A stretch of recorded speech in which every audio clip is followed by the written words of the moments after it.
ശബരിമലയിലെ സ്ത്രീ പ്രവേശനത്തെ സർക്കാർ അനുകൂലിക്കരുതെന്ന് SNDP യോഗം ജനറൽ സെക്രട്ടറി വെള്ളാപ്പള്ളി നടേശൻ. ശബരിമലയിലെ നിലവിലെ സ്ഥിതി തുടരണം. തെരഞ്ഞെടുപ്പ് കഴിയുമ്പോൾ തന്ത്രിയും മന്ത്രിയും വിഷയം മാറും. തന്ത്രി വിഷയം പ്രതിപക്ഷം ആയുധമാക്കി. അതിനെ വേണ്ട രീതിയിൽ പ്രതിരോധിക്കാൻ ഭരണപക്ഷത്തിന് കഴിഞ്ഞില്ലെന്നും വെള്ളാപ്പള്ളി പറഞ്ഞു. ശബരിമല വിഷയത്തിലെ മാർക്കറ്റിംഗ് പ്രചരണത്തിൽ UDF മുമ്പിലാണ്. ആരോഗ്യമന്ത്രി വീണ ജോർജിനെയും വെള്ളാപ്പള്ളി പ്രശംസിച്ചു. കഴിവുള്ള മിടുക്കിയായ സ്ത്രീയാണ്. എന്ത് തെറ്റുണ്ടായാലും അവരാണ് കുറ്റക്കാരി എന്ന് പറയുന്നത് ശരിയല്ലെന്നും വെള്ളാപ്പള്ളി നടേശൻ പറഞ്ഞു.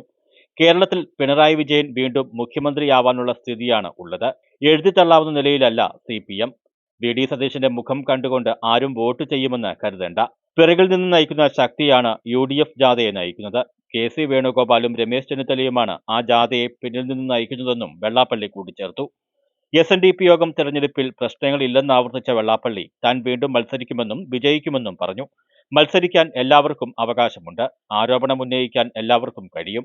പക്ഷേ തെളിവ് എവിടെയെന്ന് കൂടി പറയണം. കല്ലുവെച്ച പച്ചക്കള്ളം പറയുന്നു. മൈക്രോ ഫിനാൻസ് കേസിൽ താൻ തെറ്റുകാരനല്ലെന്ന് പൂർണ്ണ ആത്മവിശ്വാസമുണ്ടെന്നും വെള്ളാപ്പള്ളി നടേശൻ പറഞ്ഞു. News desk